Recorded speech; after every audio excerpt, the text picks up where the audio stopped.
ये कहानी है मुरादाबाद शहर की, जहाँ शहर के आखिरी छोर पर रहती थी चंपा। चंपा लोगों के घरों में काम करके अपना जीवन यापन किया करती थी। उसकी 5 साल की बेटी भी थी जिसका नाम था नैना। वो नैना से बहुत प्यार करती थी। मम्मी, मैं स्कूल कब जाऊंगी? अरे, तू क्या करेगी स्कूल जाकर? पढ़ूंगी, लिखूंगी। क्या करेगी पढ़ लिख कर? तुझसे झाड़ू लगाने को कहा था, लगा दी? हाँ माँ, मैंने सारा काम कर दिया। मुझे स्कूल जाने दो ना, मुझे भी बाकी बच्चों की तरह पढ़ना है। नहीं नहीं, कोई जरूरत नहीं है। अरे चंपा, पास के चुंगी वाले स्कूल में नाम लिखवा देना नैना का। वो सरकार की तरफ से फ्री है, वरना अगर उन्हें पता चला कि तुम बच्ची को नहीं पढ़ा रही हो तो तुम पर कार्रवाई हो सकती है। आजकल तो बड़े चौंचले हैं, पहले जमाने में सही था, लड़कियां अपने घर का काम करती थी सिर्फ।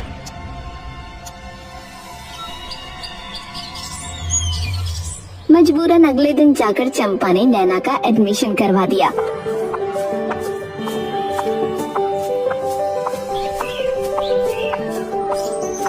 अब कल से तो स्कूल जाएगी, लेकिन एक बात याद रखना। क्या मम्मी? कभी किसी अनजान इंसान से मत बात करना। कोई अजनबी मिले और वो कोई तुझे चीज दे तो मत खाना बिल्कुल। ठीक है मम्मी, नहीं खाऊंगी। और हाँ, घर का काम ना छूटना चाहिए स्कूल के चक्कर में। नहीं छूटेगा माँ। शाम का वक्त था, सूरज ढल रहा था और चंपा अपनी छोटी सी झोपड़ी में बैठकर नैना के लिए स्कूल की ड्रेस पर इस्त्री कर रही थी। तभी राधा फिर से आ गई। चंपा रसोई में जाती है और 2 कप चाय तैयार करती है। फिर दोनों सहेलियां चाय की प्याली लेकर चौखट पर बैठ जाती हैं। तो तू स्कूल वाली मम्मी बन गई है। हाँ, बहुत दिन से पीछे पड़ी थी नैना, मेरे तो ये सब समझ में नहीं आता। हाँ, वो तो है। अच्छा खैर, अब मेरा एक पुराना हिसाब तो बाकी है। क्या मतलब? याद है ना, तूने मुझसे कुछ साल पहले 5,000 रुपए लिए थे, अब तक 1 रुपया न दिया। हर बार बहाने बना देती है। राधा, तू जानती है ना मेरी हालत कैसी है। कभी नैना बीमार पड़ गई, कभी काम छूट गया, अब किसी तरह उसका एडमिशन कराया है। बस थोड़ा वक्त और दे दे, लौटा दूंगी ना तुझे। तो हमेशा अपनी मजबूरी गिनवाती रहती है, मेरी सुनती है कभी? मैं भी अकेली हूँ, घरों में झाड़ू पोछा करती हूँ, मेरे भी सपने हैं। माफ कर दे राधा, मैं जल्दी तुझे सब लौटा दूंगी। मेरी बच्ची बीमार है चंपा, उसका इलाज कराना है, अब तो दे दे। हाँ हाँ, दे दूंगी। राधा तुनक कर उठती है और बिना कुछ कहे चली जाती है। फिर अगले दिन सुबह स्कूल जाते वक्त नैना कहती है, मम्मी, मेरे स्कूल में सब बच्चे रंग बिरंगे अच्छे अच्छे बैग लेकर आते हैं। मेरा थैला तो गंदा सा है, मुझे भी नया बैग चाहिए। बेटा, वो तो बहुत महंगे होते हैं, जब पैसे होंगे तो दिला दूंगी। पर कुछ नहीं, चुपचाप स्कूल जाओ। नैना उदास होकर स्कूल जाती है, लेकिन उस दिन स्कूल के बाहर एक लंबा काला कोट पहने एक आदमी खड़ा होता है। अरे बेटिया, सुनो। कौन हो आप? मैं कौन हूँ ये जरूरी नहीं, पर मैं रोज देखता हूँ कि तुम रोज ये थैला लेकर आती हो। क्या तुम्हें बैग नहीं पसंद? नैना को मम्मी की बात याद आती है। कभी किसी अजनबी से मत बात करना, और वो जाने लगती है। अच्छा, अगर मैं तुम्हें एक नया बैग दिला दूं तो? बिल्कुल वैसा जैसे तुम्हारे स्कूल के बाकी बच्चों के पास है। सच्ची? हाँ बेटिया, चलो पास की दुकान तक चलते हैं।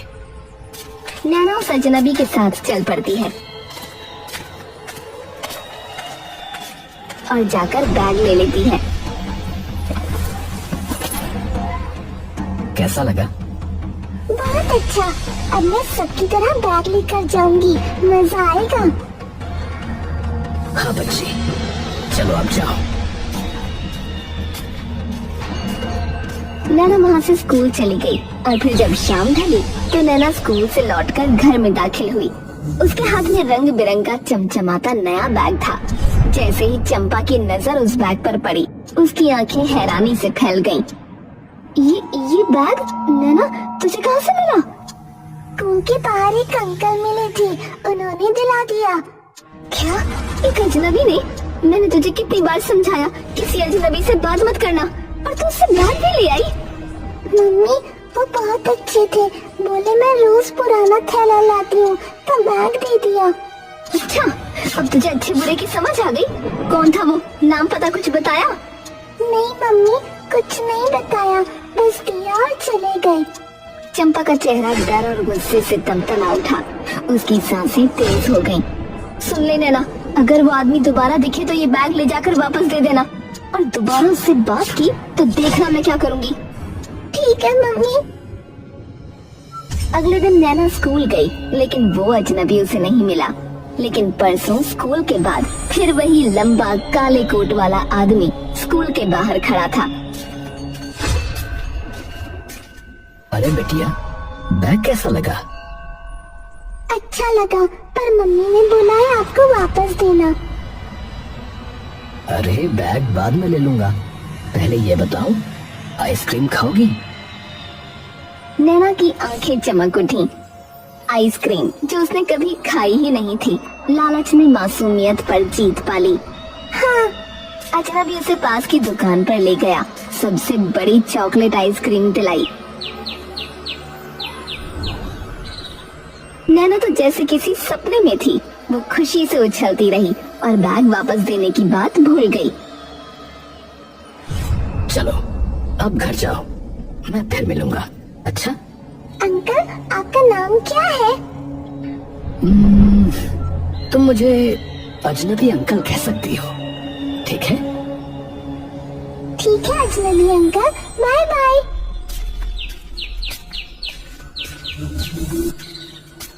घर आकर नैना ने सब उगल दिया। मम्मी, आज मैंने आइसक्रीम खाई। क्या? किसके साथ? वही अजनबी अंकल के साथ। नैना, तो सुधरेगी नहीं क्या? मैं तेरे भले के लिए मना करती हूँ, और तू अगर अगली बार उससे बात की ना तो मैं तुझे ऐसा पीटूंगी कि तू याद रखेगी। नैना डर के मारे सिमट गई, लेकिन कहीं न कहीं उसे वो अजनबी अच्छा लगने लगा था, क्योंकि वो उससे प्यार से बात करता था, मिठास से बोलता था, जैसे उसका कोई अपना हो। और फिर एक दिन सब बदल गया। नैना स्कूल तो गई, पर छुट्टी के बाद वापस नहीं आई। चंपा की सांसें थम गईं। 4 बजे, 5 बज गए, 6 भी बज गए, नैना नहीं आई। हे भगवान, मेरी बच्ची कहीं वो अजनबी उसे किडनैप करके तो नहीं ले गया? नहीं, ऐसा नहीं हो सकता। शाम ढलने लगी थी, सन्नाटा गहराता जा रहा था। चंपा लगभग पागल हो चुकी थी, और नैना खिलखिलाती हुई अंदर दाखिल हुई। नैना, तू कहाँ चली गई थी? मम्मी, आज मैं अम्यूजमेंट पार्क गई थी, झूले लगे थे गोल गोल। किसके साथ? अजनबी अंकल मुझे ले गए थे। तुझे कितनी बार कहा उससे मत मिलना, तू मेरी एक नहीं सुनती। आज तो तूने मेरी जान ही निकाल दी। अरे मम्मी, मैंने क्या कर दिया? चंपा उसके 2 जोरदार थप्पड़ मारती है। नैना बुरी तरह रोने लगती है कि तभी बाहर से राधा दौड़ती हुई आती है। चंपा, क्या हुआ? क्यों मार रही है बच्ची को? तू ही बता राधा, मैं इसे रोज समझाती हूँ, लेकिन ये रोज उस अजनबी से मिलती है।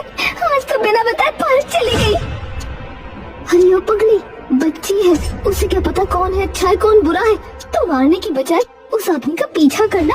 देख कौन है वो, क्या चाहता है। हाँ, तो सही कह रही है, अब यही करना पड़ेगा। अगली सुबह उसकी आंखों में वो ममता नहीं थी जो रोज नैना को स्कूल भेजते वक्त चमकती थी। आज उसमें चिंता थी, डर था। आज चाहे कुछ भी हो जाए, मैं उस अजनबी को देखे बिना लौटूंगी नहीं। मम्मी, क्या हुआ? कुछ नहीं, जल्दी जा और सीधे स्कूल जाना, कहीं और मत रुकना। नैना स्कूल की ओर बढ़ गई। उसके पीछे कुछ दूरी पर चंपा ने अपनी चुन्नी कसकर बांध ली और चुपचाप उसका पीछा करने लगी। पर स्कूल के बाहर कोई अजनबी नहीं था। चंपा छिपकर घंटों बैठी रही, लेकिन कुछ नहीं हुआ। अगले दिन फिर वही सिलसिला। नैना स्कूल गई, चंपा ने पीछा किया, लेकिन वो आदमी नहीं दिखा। आ क्यों नहीं रहा है? 1 हफ्ता बीत गया। उसने राधा को ये बात बताई। राधा, मैं थक गई हूँ, हर रोज जाती हूँ, बैठती हूँ, छिपती हूँ, पर वो नहीं आता। हो सकता है उसने तुझे देख लिया हो और अब वो छिप रहा हो, और शायद वो तुझे जानता हो और तुझसे बच रहा हो। हाँ, तो राधा एक काम कर, कल तू मेरी बेटी का पीछा करना। अगर वो अजनबी मिले तो मुझे फोन करना और पुलिस को भी बता देना। ठीक है, कल मैं जाऊंगी, देखते हूँ कौन है ये छुपा रुस्तम।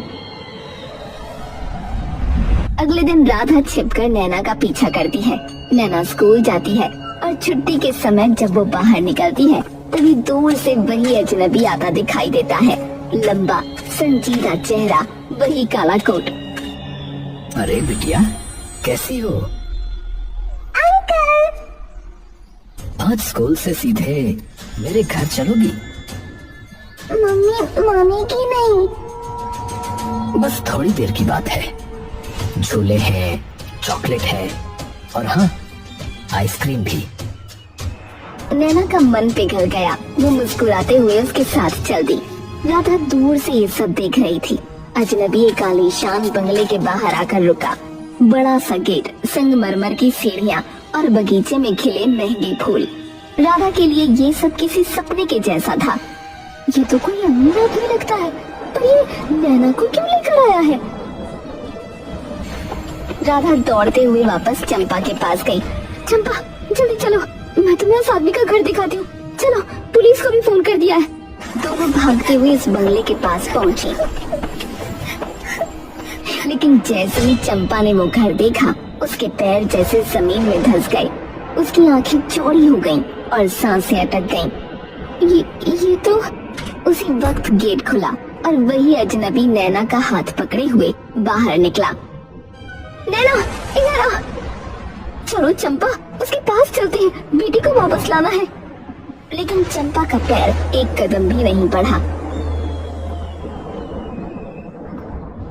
ये औरत मेरे पास नहीं आएगी, क्योंकि इसके दिल में चोर है। ये एक वक्त पर मेरे घर में काम करती थी। क्या? 4 साल पहले राजीव और सोनिया एक खुशहाल दंपत्ति थे। उनका एक ही सपना था, एक प्यारा सा बच्चा। राजीव, मैं प्रेग्नेंट हूँ। क्या कहा? अरे वाह, ये तो सबसे बड़ी खुशखबरी है। उसी दौरान चंपा भी उन्हें बताती है कि वो गर्भवती है। मालिक, मैं भी माँ बनने वाली हूँ। अरे वाह, घर में दो खुशखबरियाँ।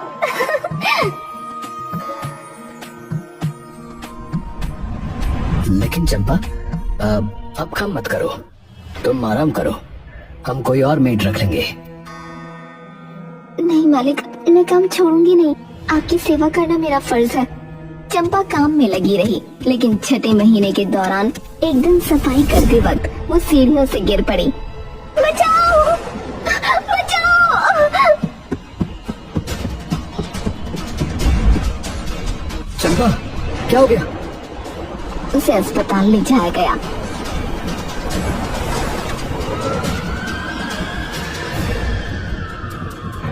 डॉक्टर ने बताया कि उसका गर्भपात हो गया है। अफसोस, बच्चा बच नहीं पाया। चंपा बिलख बिलख कर रोने लगी। तुम लोग जिम्मेदार हो। मैंने कहा था कि काम मत करवाओ, फिर भी कराया। तुम लोगों की वजह से मेरा बच्चा मरा है। लेकिन चंपा, हमने तो मना किया था, तुम ही जिद कर रही थी। हम कैसे जिम्मेदार हैं? तुमने अपनी मर्जी से किया सब। इन सारी बातों के बाद राजीव और सोनिया अपने घर चले गए। और फिर कुछ समय बाद सोनिया की बेटी पैदा हुई। पर जब सोनिया अस्पताल से घर लौटी तो चंपा बधाई देने आई और मौका देखकर बच्ची को अपने साथ ले गई। राजीव ने पूरा शहर छान मारा, हर थाने में रिपोर्ट लिखवाई। मेरी बच्ची मुझे चाहिए। कोई उसे ढूंढो, कोई उसे ढूंढो। राजीव, तुमने चंपा को हमारे घर आने ही क्यों दिया? मुझे मेरी बच्ची चाहिए किसी भी हाल में। लेकिन चंपा का कोई अता पता नहीं था, न कोई फोटो, न कोई असली नाम।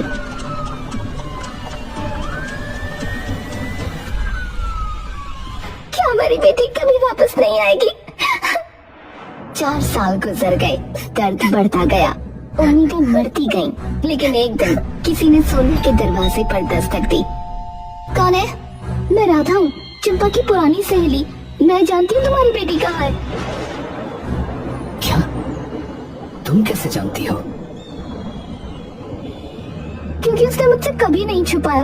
मैं ही थी जो उसे जानती थी, पहचानती थी। और यहीं से सच्चाई का पर्दा उठने लगा। तूने इन्हें सब कुछ बता दिया। तुझे तो मैंने मदद के लिए बुलाया था, तुझसे सब बांटा था, और तूने मुझे धोखा दे दिया। क्योंकि तूने भी मुझे धोखा दिया चंपा। मेरे पैसे आज तक न लौटाए, और इस चक्कर में मेरी बच्ची मौत के मुंह तक पहुंच गई। मुझे पैसों की नहीं पड़ी है, पर मेरी बच्ची को इस हद तक पहुंचाने के लिए तुझे सजा मिलनी चाहिए। तूने दोस्ती का गला घोटा है, इसलिए अब तेरे राज खोलने का वक्त आ गया है। चंपा भागने की कोशिश करती है, लेकिन तभी पुलिस की गाड़ी आकर रुकती है। पुलिस वाले उसे पकड़ लेते हैं। नहीं, ये अन्याय है। इस आदमी ने मेरे साथ गलत किया था, इसका ही तो कसूर था। मेरा बच्चा मर गया और इसने मुझे मुआवजा तक नहीं दिया। इस देश का कानून भी मेरी मदद नहीं कर सका, तो क्या मैं भी बदला ना लूं? फिर से कहानी गढ़ रही हो। हमें सब सच पता है। डॉक्टर साहब, सामने आइए। वो डॉक्टर सामने आया जिसने चंपा का इलाज किया था। देखिए, चंपा को चोट लगी थी, लेकिन असल बात यह है कि वो कभी गर्भवती थी ही नहीं। उसने मुझे झूठ बोलने के लिए पैसे दिए थे। बोल रही थी कि जब मुआवजा मिलेगा तो और दूंगी। ये बड़ी कमीनी है तू। और सच तो ये है कि इसकी शादी भी नहीं हुई कभी। बच्चा कहाँ से होगा? अब तक चंपा का झूठ पूरी तरह नंगा हो चुका था। तू चाहती क्या थी? तूने मेरी बेटी को क्यों अपने पास रखा? सच सच बता। मैंने सोचा था कि एक दिन अचानक आ जाती और कहती कि राजीव ने मेरे साथ दुष्कर्म किया था और ये बच्ची उसी की औलाद है। क्या? फिर डीएनए टेस्ट होता और बच्ची तुम्हारी निकलती, तो मैं कानूनी रूप से दावा करती, तुम्हारी प्रॉपर्टी में हिस्सा लेती। तुमने हमारी मासूम बच्ची को अपने प्लान का हिस्सा बनाया। तुम जानती भी हो एक माँ की तकलीफ क्या होती है जब उसकी बच्ची उससे छिन जाती है। पुलिस चंपा को गाड़ी में बिठाती है। वो अब भी रो रही थी, लेकिन अब उसके आंसुओं में कोई ताकत नहीं थी, सिर्फ पछतावा था शायद। Mummy, mummy. बेटा, अब मैं तुम्हें कभी नहीं दूर होने दूंगी। अब कोई तुम्हें मुझसे नहीं छीन सकता। अब तो हमारे साथ रहेगी हमेशा के लिए। मेरी मम्मी। वो तुम्हारी मम्मी नहीं है, मैं हूँ। हम अजनबी नहीं है बेटा, अपने हैं। 4 साल बाद एक टूटा हुआ रिश्ता फिर से जुड़ गया और एक मासूम बच्ची को उसके सच्चे माँ बाप वापस मिले। लेकिन चाहे स्वार्थ के लिए किया हो, पर चंपा भी कहीं न कहीं नैना के साथ ममता के बंधन में बंध गई थी।